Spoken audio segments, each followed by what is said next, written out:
Hello students, let's start a new chapter, Force and Laws of Motion.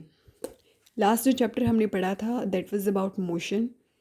Motion क्या है, कितने type का होता है, लेकिन अभी तक हमने ये डिस्कस नहीं किया कि आखिर मोशन होता कैसे है. What is the cause, what is the reason behind a motion.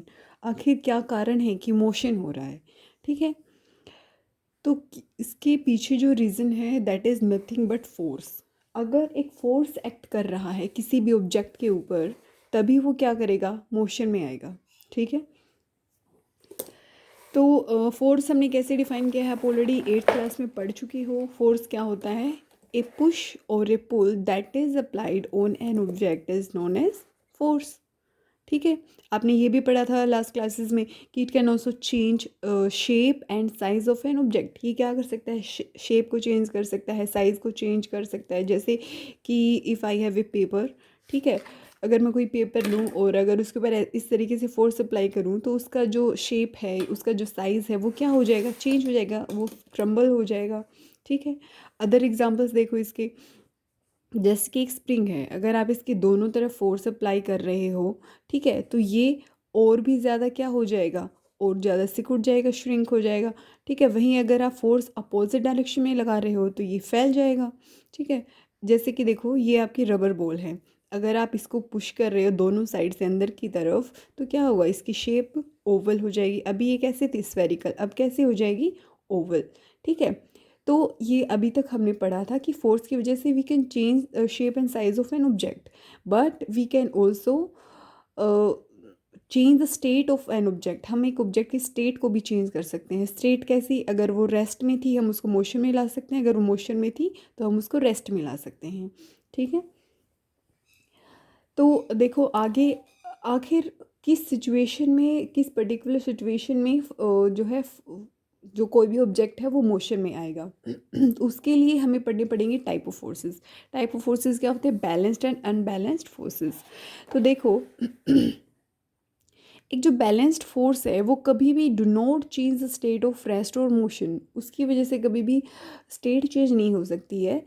सिर्फ अनबैलेंस्ड फोर्स ही है जो कि स्टेट को चेंज करने के लिए रिस्पॉन्सिबल है. इसको समझने के लिए हम एक एक्टिविटी देखते हैं. ये देखो मेज के ऊपर हमने एक ब्लॉक रख दिया है, ठीक है, और अगर आप इधर से और इधर से मतलब दोनों डायरेक्शन से, और वो भी अपोजिट डायरेक्शन, एक फोर्स इस डायरेक्शन में लगे, एक फोर्स इस डायरेक्शन में लगेगा. ठीक है, और आप क्या कर रहे हो, अगर आप दोनों अपोजिट डायरेक्शन में इक्वल अमाउंट में, इक्वल मैग्नीट्यूड में फोर्स अप्लाई कर रहे हो तो मुझे एक बात बताओ, क्या ये ब्लॉक अपनी पोजीशन चेंज करेगा, क्या ये मोशन में आएगा, नो. ठीक है, ये कब मोशन में आएगा, अगर आप क्या कर रहे हो, अगर आप सिर्फ एक डायरेक्शन में, जैसे आप वाई अपनी तरफ खींच रहे हैं तो ऑब्जेक्ट क्या है, वाई की तरफ मोशन में आएगा. अगर एक्स, सिर्फ एक्स खींच रहा है तो एक्स की तरफ आएगा. But if force is applied from both direction and opposite directions with the same magnitude तो क्या होगा, स्टेट कभी भी चेंज नहीं होगी. क्यों, क्योंकि अनबैलेंस्ड फोर्स नहीं लगा है यहाँ पे, दोनों तरफ से फोर्स क्या हो रहा है, बैलेंस हो रहा है. अच्छा, जो फोर्स है उसकी यूनिट क्या होती है, न्यूटन. तो सपोज इधर भी 20 न्यूटन का फोर्स लग रहा है और इधर भी 20 न्यूटन का फोर्स लग रहा है, तो ये दोनों क्या हो जाएंगे, बैलेंस कर जाएंगे, एक दूसरे की इफेक्ट को कैंसिल कर देंगे.